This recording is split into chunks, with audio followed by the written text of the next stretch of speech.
Daniel stood by the large observation window of the neutral space station orbiting the violet gas giant Orion, where the stars stretched endlessly across the dark canvas of space, blinking like ancient eyes watching the lives of mortals below yet.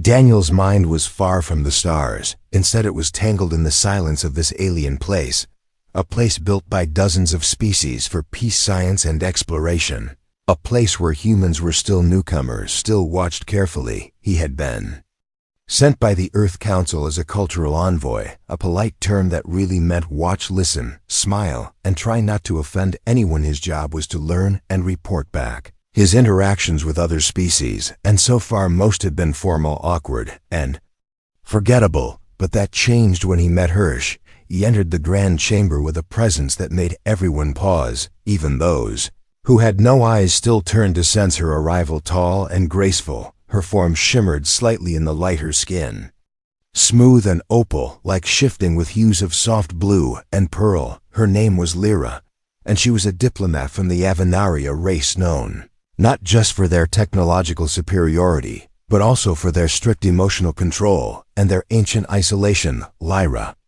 was different from the other Avenari Daniel had seen. She spoke softer, asked questions, smiled faintly when he made jokes that probably made no sense to her, and even when the translators struggled with human metaphors, she listened with an expression that said she was trying to understand not just the words, but the meaning behind them. Their meetings were scheduled, brief, and always under observation. At first they met in the garden chambers, where strange alien flowers bloomed under artificial suns, then in the library chamber, where Daniel showed her old Earth literature stored in digital archives. She seemed fascinated by Earth's emotional complexity, the love poems, the tragedies, the comedies. One evening, after a formal diplomatic event, where delegates shared samples of their cultures, Lyra asked to walk with him in the crystal corridor, a long transparent hallway that offered a view of a nearby comet field.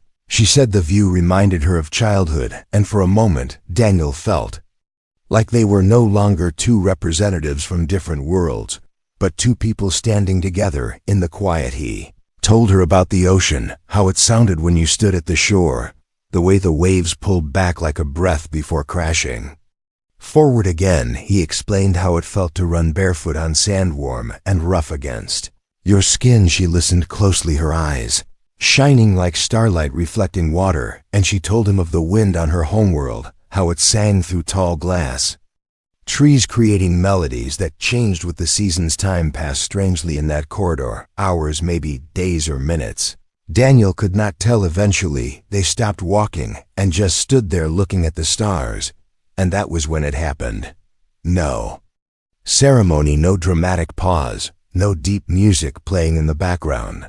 It just felt right, as if the universe leaned slightly in their direction, and without thinking he leaned closer and kissed her. To Daniel it was a gentle kiss, soft and respectful.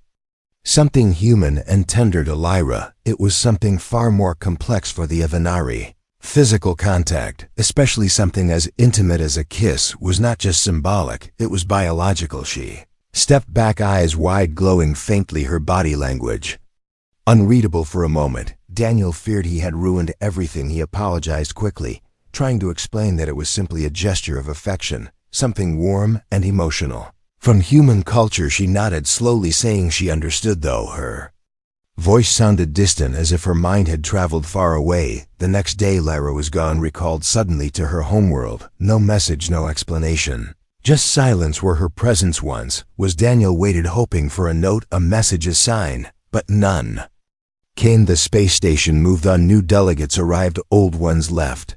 Earth rotated slowly beneath the stars, and Daniel returned home, his mission officially completed. But inside him, something remained unfinished. He tried to focus on his new role on Earth, helping prepare reports on interspecies contact, writing notes and observations that would be archived forever. But he found his thoughts drifting to Lyra more often than he wanted to admit. Not just the kiss, but her curiosity, her laughter when she tried chocolate for the first time, her voice when she spoke of things he would never see. One night during a routine systems check, a strange transmission came through. It was fragmented, garbled, and impossible to trace, bouncing across relay Stations from deep Avanari space, it repeated only a few words, then vanished. He recognized her voice. Moment passed and the signal was lost, but something in his chest stirred the kind of deep pull that did not follow logic or orders. Something ancient and undeniable, a feeling that something had begun, something neither of them truly understood when they kissed beneath the stars of Ray. And Daniel didn't know what was coming, but the universe had already shifted the night they stood in the crystal corridor together, and whatever that kiss awakened was no longer sleeping. The story of Daniel and Lyra had only just begun. The days turned into weeks, and the weeks into months, yet no sign of Lyra ever came. No message, no hologram, no transmission. Her name vanished from all shared records, as if the Avanari Council had erased her existence entirely. Daniel continued with his Earth-based assignments, reading reports about distant colonies and attending lifeless diplomatic events, but inside him something kept pulsing like a slow heartbeat that would not fade. The memory of her presence still lingered in his mind. The way she stood near the glass trees, the softness in her voice when she spoke of her planet, the stillness of her fingers when they brushed against his by accident, and most of all the kiss that started something no one could explain. He remembered her silence after it, not in anger or confusion, but as if she felt something shifting inside her one evening while scanning interstellar trade updates. Daniel caught a strange alert on the outer relay channels. A ship of Avanari origin had entered the perimeter of Earth's solar system. No scheduled visit, no diplomatic protocol, no shared itinerary. The signal it emitted was encrypted and brief, but repeated a name, his name. Daniel. The Council acted fast. They summoned him to headquarters, demanding to know if he had any prior contact with an Avanari agent recently. He told the truth, that he had not heard from her since the day she vanished from the space station. They assigned him to join the inspection team due to his past connection, though he could feel it was more suspicion than trust. The ship was unlike any other Avanari craft they had encountered. It hovered near the orbital ring, silent, dark, except for a single illuminated docking port. As Daniel approached with the delegation, he could feel his pulse quicken. The air around the ship seemed thicker, like it carried the weight of something unknown and deeply personal. Inside the docking corridor, the temperature dropped slightly, the lights flickered, and then stabilized, and in the center of the arrival chamber, she stood. Lyra. Her skin was paler than before, her body slightly hunched as if carrying a hidden weight. Her long fingers pressed against her midsection. Her eyes searched the room until they found him, and when they did, something in her expression softened. She took one step forward, her voice barely audible through the translator, and then she spoke. It is yours. And then she collapsed into his arms, unconscious and trembling, and for a brief moment, the entire room fell silent as the human and alien crew stared, unsure what to do at this moment that did not belong to protocol or Losh was taken to a secure medical bay where the staff examined her while Daniel waited outside, pacing, unable to sit. The minutes dragged by until finally a doctor approached with confusion written across his face. He explained that Lyra's body showed signs of an advanced pregnancy, though no records existed of such conditions ever occurring within her species. Her vitals were irregular, her energy levels spiking and dropping at unpredictable rates. The child inside her was developing at a pace far beyond anything they had seen before. They asked Daniel if he had any knowledge of how this was possible. He could only shake his head, remembering the kiss the night. The stars blinked like signals only they could understand. He entered her chamber when allowed and sat beside her, unsure of what to say.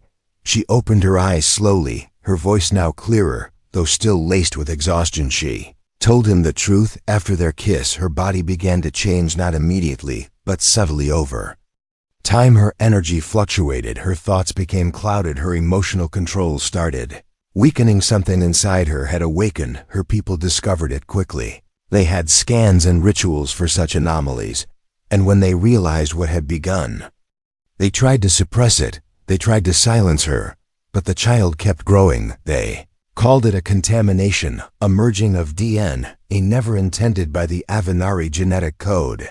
They said it would bring instability, chaos, unpredictable outcomes, and so the High Council ruled that she was to be removed, not punished openly, but sent away in secret to one of the isolated medical stations, never to return. She escaped Stowe. A small vessel rerouted its coordinates, hit her signals, and made her way toward the only person she thought might understand her, the only one who touched her without fear, the only one who made her feel human. Daniel now. She was here trembling alone, bearing a child that belonged to two species that never should have crossed paths, and still she whispered that she did not regret it, not the kiss, not the journey, not even the danger that followed, because something inside her told her this child was meant to be.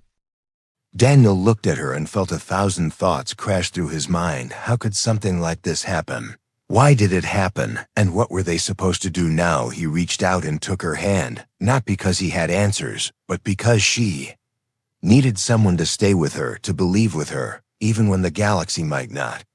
That same night, long-range scanners picked up something else, multiple Avenari ships entering the outer solar system, no signals, no diplomatic identification moving fast in formation. They were not coming to negotiate.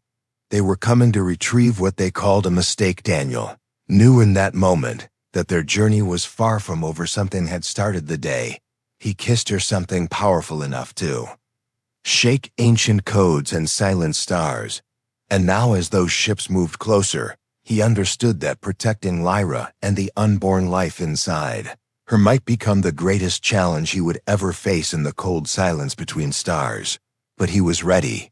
He would not run from it, not now, not ever. Stars outside the medical facility burned quietly in the distance, but inside the tension grew heavier with every moment. Daniel stood near the window, trying to understand the path before him. Ships were coming, not to greet, not to speak, but to capture or possibly erase what they believed was never meant to exist. The child inside Lyra had become something bigger than either of them. It was no longer just life. It was a symbol, a challenge to rules written long before humans even reached space. Lyra rested quietly, her breathing uneven, her skin glowing faintly as her body worked to nourish a child growing faster than anything recorded.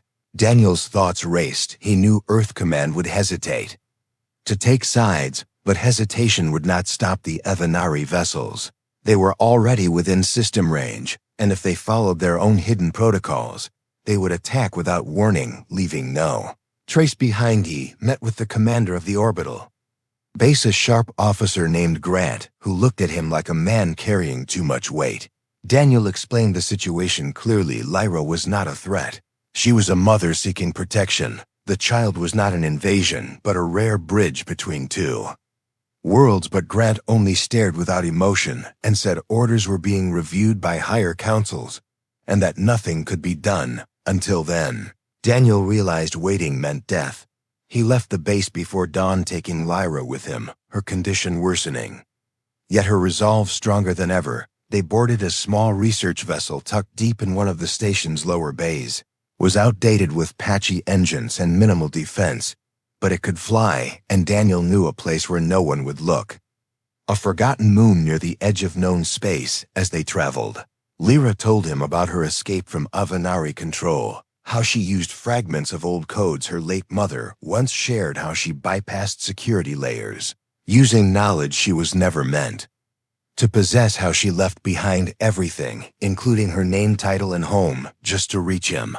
She spoke softly, her voice filled with calm sadness, not for herself, but for the child, who had not yet taken a breath, yet already carried so much danger around its existence. Daniel listened, his hands steady on the flight controls, but inside him emotions boiled, not fear but anger, not confusion but purpose.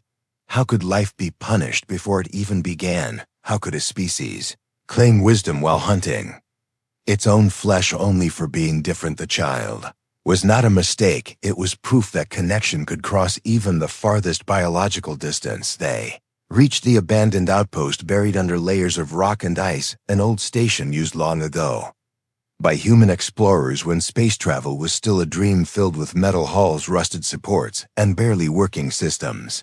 Daniel brought Lyra inside, shielding her from the cold, activating what little heat the station still had. They found an old Medical chamber cleaned it with trembling hands and placed her gently inside. Hours passed, the silence broken only by distant creaks of the station, and Lyra's quiet breathing. Then suddenly alarms blared, not loud, but deep, a low hum that meant only one thing: detection scanners picking up movement outside. Not a meteor, not random debris ships. The Avenari had found them. Daniel moved fast. He shut down external power, rerouted energy to internal shielding, and began reactivating the station's defense grid. But it was old, most of it broken beyond repair, until he found something buried in the storage room. An old war drone once used in human border conflicts, rusted, missing a leg, but still functional at its core. He worked without pause. Fingers covered in oil, heart pounding, he connected the drone to the control hub, rerouted commands, and gave it one order: protect outside. The sky cracked as the first Avenari scout ship landed near the surface, silent, elegant, shaped like a wing of glass. In shadow from it stepped figures, tall, silent, moving with eerie precision, no weapons drawn, but energy flowing through their limbs. Dangerous in every motion, they began moving toward the outpost, scanning for life signatures. Inside, Lyra gripped the edge of the medical bed, her body in pain, the early stages of labor already starting, too soon, too fast.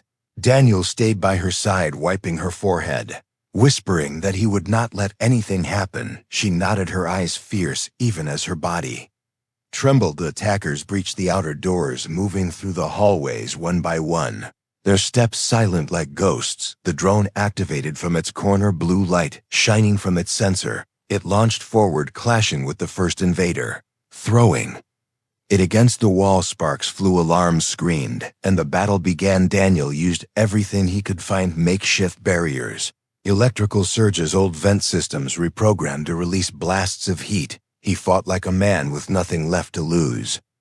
Not because he wanted war, but because he wanted peace for one mother and her unborn child. And in those moments of chaos, he found a strength he never knew he had. Lyra cried out, her voice echoing through the station. The child was coming, the pain too strong, the process too fast. Daniel rushed back to her, holding her hand, guiding her breathing, whispering that she was not alone, that they would make it together. While outside, the halls shook with fire and conflict. Then, just as the last drone powered down, just as the final shockwave passed through the walls, the child was born, not with a scream, but with a strange silence, a calm that filled the air like light after storm. Lyra held the baby in her arms, eyes wide with disbelief and wonder. The child's skin shimmered with a soft silver glow, its eyes deep pools of starlight, and though it was silent, it stared at them both as if recognizing them. Outside, the remaining Avenari soldiers stopped their advance, their scanners catching the energy signature pulsing from the child. Not a weapon, not a threat, but something alive, something new, something beyond the fear they were trained to obey. The transmission from the child's birth reached their ship quietly, like a song whispered across space, and they froze, uncertain. For the first time, Daniel looked at Lyra, then at the baby, and in that moment, he knew that whatever came next, they had already changed something deep in the stars, something no council, no code could undo. The child was real, the bond was real, and no force in the universe would silence it now. Silence after the storm felt heavier than the noise itself, as if the walls of the forgotten outpost could feel the shift that had just occurred. Lyra lay still, her arms wrapped protectively around the tiny child, her breathing slow but steady, her gaze locked onto the small face glowing faintly in the dim light. Daniel sat beside her, his back against the cold wall, his clothes torn from the fight, his hands bruised, but his heart beating with something powerful, something that felt deeper than fear or duty. The child did not cry. Instead, it looked around the room with eyes that held layers of galaxies, the kind of gaze that made you forget you were only a small part of something vast. Its skin shimmered, not like polished stone or artificial metal, but like something born of light and breath, the mixture of two bloodlines never meant to merge, yet now bound forever in living proof. Daniel reached forward, hesitating for just a moment before letting his fingers gently touch the child's hand. The contact sparked a warmth that traveled up his arm like energy, not electric, but alive. Lyra smiled, not with pride, but with all the kind of wonder that came from witnessing a miracle with open eyes and open heart outside the moon's frozen surface, remained quiet though the Avenari vessels hovered in orbit. No shots fired, no soldiers advancing, just stillness as their systems analyzed the signal emitted. From the newborn, their orders had not prepared them for this. They were trained to neutralize, to silence, to correct, and yet, what stood inside the outpost now defied every rule carved into the ancient stones of their culture. Inside the station, Daniel began repairing the remaining systems, reconnecting the internal power lines, reactivating shields in case more ships arrived. Though, in truth, he had no interest in running anymore. He no longer felt like a fugitive, but like a guardian, not just of Lyra and her child, but of something greater. Lyra recovered quickly, her strength fueled by something beyond biology. The presence of the baby seemed to change the space around them, making gravity feel lighter, making pain soften, making even the cold of the station more bearable. The child slept quietly, wrapped in old fabric taken from the supply room, the light from its body dimming as it rested.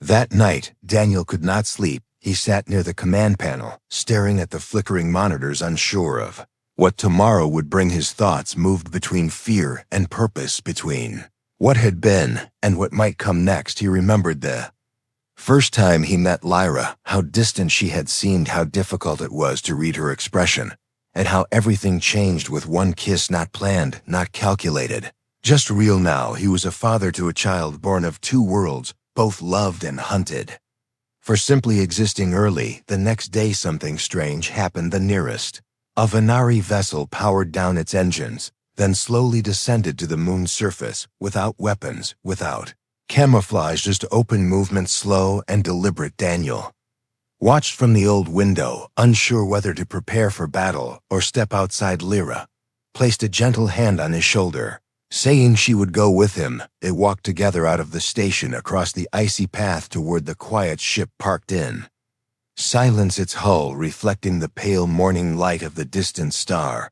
From the ship came one figure, tall, cloaked in a flowing robe, face hidden, but movement calm. They met halfway between ship and outpost, the air between them still and sharp. The Avenari did not speak right away. Instead, they opened a small device, projecting an image of the child already recorded during the earlier transmission. They asked one question: "Is this real?" Daniel answered without doubt, "Yes." The figure paused, then spoke again, not with judgment, but with wonder, explaining that never in Avenari history had such a life form been recorded. The child's energy was unlike any known hybrid, stable, strong, and carrying traces of both genetic lines, yet with something more, something unmeasurable. The figure then removed their hood, revealing a much older Avenari, face-wise and marked by time.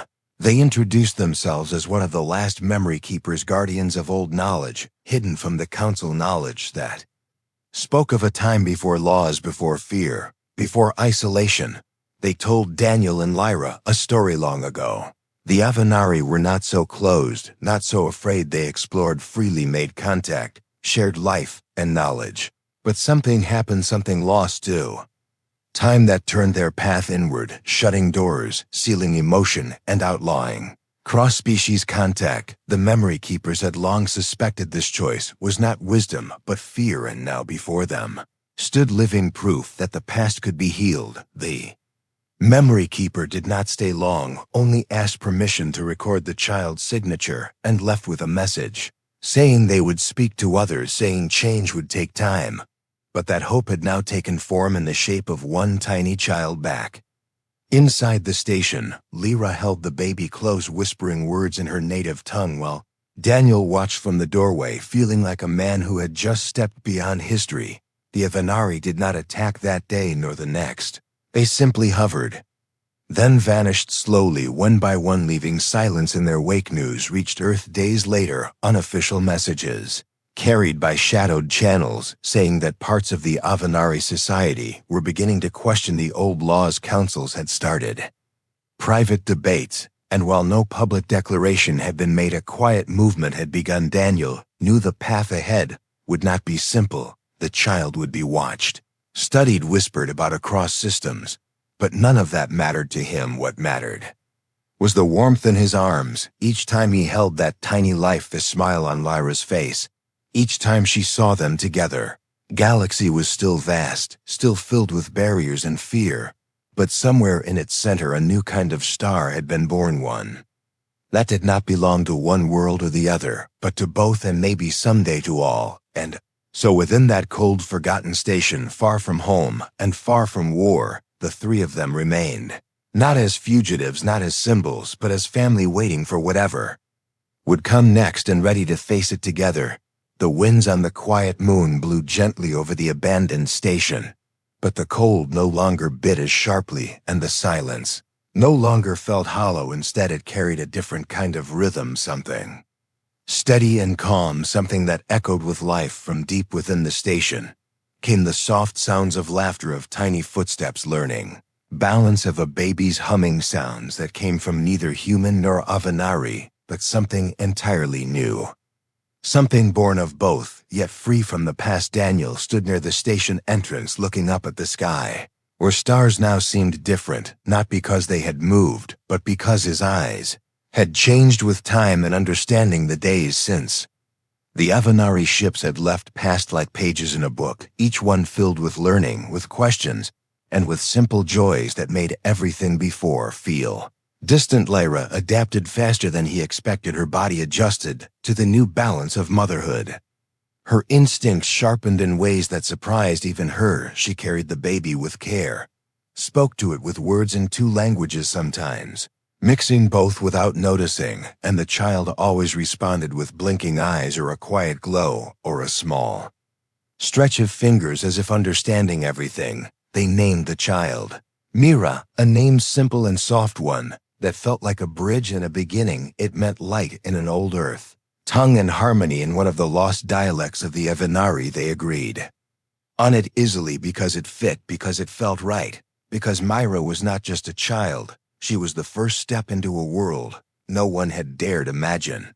The station slowly turned into a home, not polished or modern, but warm. Daniel fixed the broken heating system, carved furniture from salvaged parts, shaped walls with cloth and metal to keep the wind out and the warmth in. He grew food in old hydroponic pods, taught Lyra how to cook human meals while she taught him meditation patterns used by her people to restore the mind and keep thoughts clear. Sometimes Lyra would sit near the edge of the crater holding Mira close, singing melodies from her childhood, soft humming sounds that danced through the thin air. And when Daniel heard those songs, he would pause whatever he was doing just to listen, because those moments felt more powerful than any mission or battle or discovery he had ever known. But peace was not the end of the story. One day, a long-range vessel appeared on their sensors. Not Avenari, not Earth, but a joint mission sent by a new alliance, a group formed after whispers of Mira's birth spread quietly across galactic channels. Representatives from both species now sat together in secret chambers, debating the meaning of the child, wondering what path should be taken next. The visitors came not with orders, but with questions. They brought scientists and philosophers, elders and diplomats. They asked permission to study not just the child, but the family, to understand how something once forbidden now breathed and laughed and grew. Without harm, they stayed for only a short while recording their findings, leaving behind equipment and medicine, and then left with promises to return with more news, more support soon. After messages arrived from Earth official, this time offering Daniel full pardon and reinstatement, offering Lyra asylum and protection for her and her child. Daniel read the messages slowly, knowing these were not just political steps, but signs of a shift across both civilizations. They accepted the offer, but with one condition: they would remain on the moon for now, away from attention, away from cameras and curious eyes. They needed more time, more quiet, more moments where Mira could grow.